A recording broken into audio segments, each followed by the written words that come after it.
Well, Americans' pain at the pump is easing thanks to the Trump administration as Gas Buddy's national average tracker remains below $3 a barrel. $3 a gallon. Joining me now is U.S. Energy Secretary Chris Wright. Good to see you, Secretary. Thanks for being here.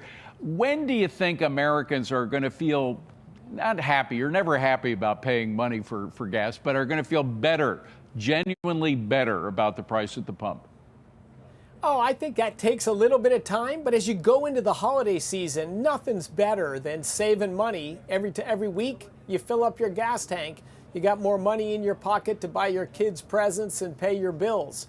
You know, this is what happens when the American public elects a president who cares about their pocketbook, cares about American people, and not special interests or the climate crazies or whatever the interest the Democrats are trying to appease.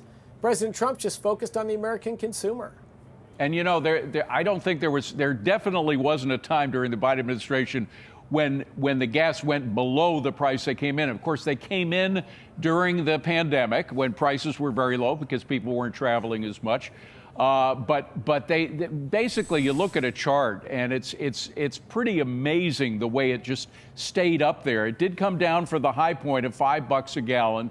But it never really came down significantly enough for American car users. Imagine if Harris had won the election, where would gasoline prices be today? How would American consumers feel? Right. I guess you could visit California and get a preview of that, where gasoline prices are over 50% higher than the national average. Those are political choices. They're not unfortunate facts. They're political choices to make energy expensive. Now, let's talk about expanding what we have, the amount of oil that we're able to produce here in the United States. McKinsey & Company, a couple of years ago, I think it was in 2022, came out with a report saying that we could increase by 2 million barrels a day the amount of oil we get from just one place. They called it the Gulf of Mexico. Now it's called Gulf of America. When are we going to get going on that? Increasing by 2 million barrels a day what we get out of the Gulf? That's actually happening as we speak right now. There's been lease sales in the Gulf of Mexico. There's been some change of regulations that just makes it cheaper and easier and actually safer to operate in the Gulf of America. So we will see increasing production in the next 6 to 12 months out of the Gulf of America.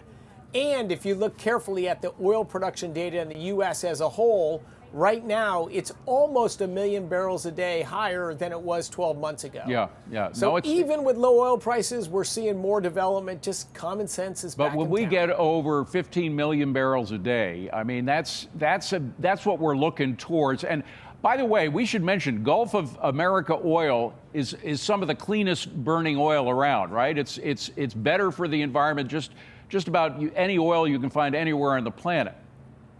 Yeah, you could say that about the whole American oil and gas complex. Yes, that was one of my critiques always of the Biden administration. They claimed it was for climate reasons. Yeah. They didn't do anything to change the demand for oil and gas. They just wanted us to buy more of it from Russia and the Middle East and produce less of it here. I never got the climate logic of that. Well, speaking of the climate, the UN Climate Summit just ended in Brazil. We're not going to talk about how many millions and millions of pounds of carbon was added to the environment as a result of that happening in the middle of the Brazilian jungle. But it was a failure. It was an abject failure. One of the headlines I read was ended in failure at every single level. First of all, a red line on any mention of stopping fossil fuels completely.